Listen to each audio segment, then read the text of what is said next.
Thousands of lives have been lost due to distraction.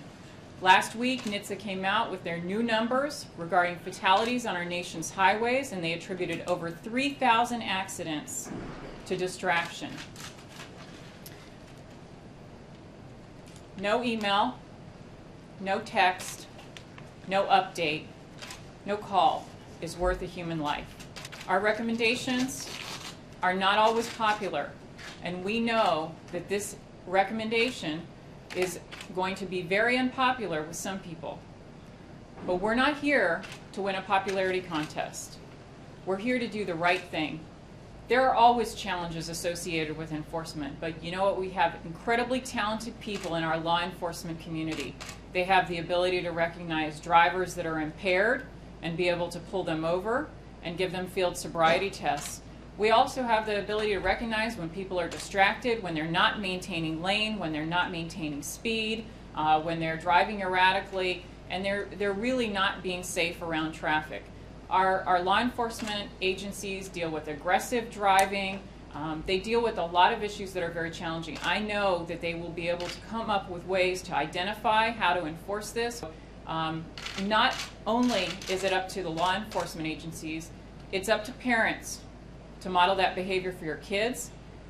It's up to companies to create expectations for your employees. It's up to all of us to do the right thing, even when no one is watching. Technology is a challenge in this situation, but technology also has the potential to hold the solutions for this problem as well. There's technology out there to shut phones off when the car is moving.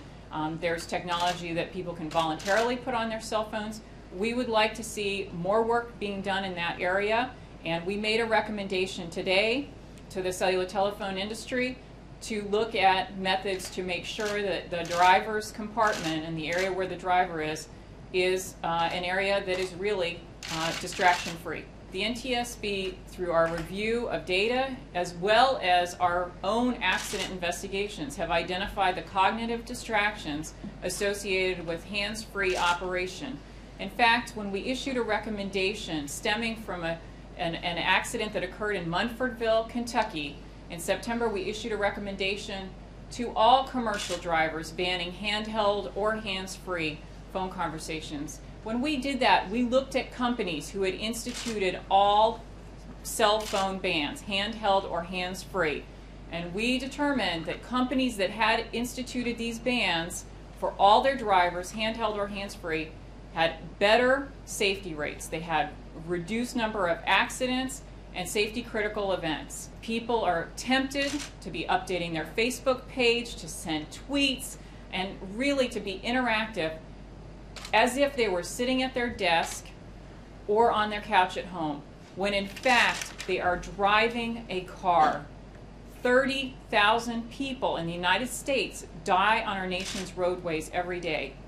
Ask the family members who have been killed in an accident that's caused by a driver that's on the phone or texting if the data is there to prohibit the use of this in the future. They will tell you that there have been thousands of deaths that didn't need to happen.